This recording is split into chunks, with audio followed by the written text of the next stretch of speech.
இருக்கிறார்கள், அவர்களுடைய அருகாமையே எனக்கு போதுமானது என்று அவர்களிடத்தில் அமர்ந்து அவர்கள் வாயிலிருந்து வரக்கூடிய முத்துக்களை எல்லாம் நான் சேகரித்தேன். பெருமானார் ஸல்லல்லாஹு அலைஹி வஸல்லம் புனிதமான வாயிலிருந்து வரக்கூடிய நல் வார்த்தைகளை நான் சேகரித்து வைத்திருந்தேன். சேகரித்து வச்சதுனால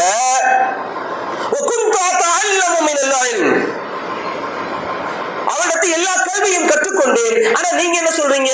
வலக்கின் தகூலூன் அக்ஸர் அபூ ஹுரைரா, அக்ஸர் அபூ ஹுரைரா.